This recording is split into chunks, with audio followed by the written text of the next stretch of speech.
Ukraine जंग अब निर्णायक मोड़ पर आ चुका है। जंग में जीत के लिए रूस अब घातक हथियारों के इस्तेमाल की तरफ आगे बढ़ रहा है। हालांकि यूक्रेन भी रूस पर ताबड़तोड़ पलटवार कर रहा है और अमेरिका मदद से जंग में सामने उल्टा दिखा रहा है। हालांकि अब देखना यह होगा कि इस पूरे के पूरे जंग के बाद जो भूमिका है वो निर्णायक तौर पर अब सामने भी आ रही है। रिपोर्ट देखिए।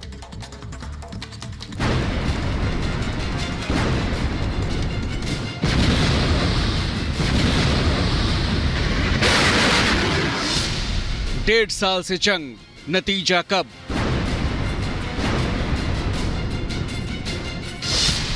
यूक्रेन पर रूस का प्रहार जारी।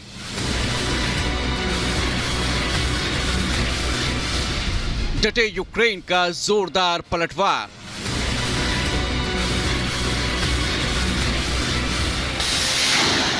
डेढ़ साल से रूस यूक्रेन के बीच जारी जंग में अब घातक हथियारों के इस्तेमाल की तैयारी है। रूस ने यूक्रेन के खिलाफ अब अपने घातक हथियारों को न सिर्फ तैनात किया है बल्कि उसका इस्तेमाल भी किया जा रहा है। एंटी एयरक्राफ्ट गन, घातक ड्रोन्स, एंटी टैंक मिसाइलों के साथ साथ रूस अब पहले से ज्यादा भारी हथियारों के साथ यूक्रेन पर प्रहार कर रहा है। जंग के मैदान से आई ये तस्वीरें रूस के नए तेवर की कहानी बयां कर रही हैं। अब तक रूस जंग में मोर्टार्स, रॉकेट लॉन्चर्स का जमकर इस्तेमाल कर रहा था, जिसका इस्तेमाल यूक्रेन के सैन्य ठिकानों के साथ साथ रिहायशी इलाकों पर भी किया जा रहा था।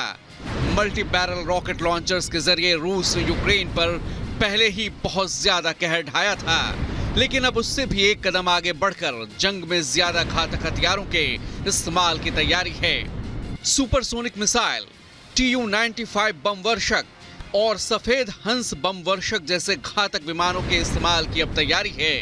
रूस का ये कदम इसलिए भी है कि अब तक यूक्रेन जंग में अपना बचाव कर रहा था, लेकिन अब पिछले कुछ समय से अमेरिकी हथियारों के दम पर यूक्रेन रूस के भीतर हमले कर रहा है। पहले क्रेमलिन पर ड्रोन हमला किया गया, फिर मॉस्को में ड्रोन हमले किए गए जो पुतिन को मानो सीधी चुनौती दे रहे थे। ज़ेलेंस्की को अमेरिकी मदद के जरिए बड़े हथियार भी मिलने लगे हैं और रूस को आशंका है कि ज़ेलेंस्की इनका इस्तेमाल रूस के खिलाफ करने से पीछे नहीं हटेंगे।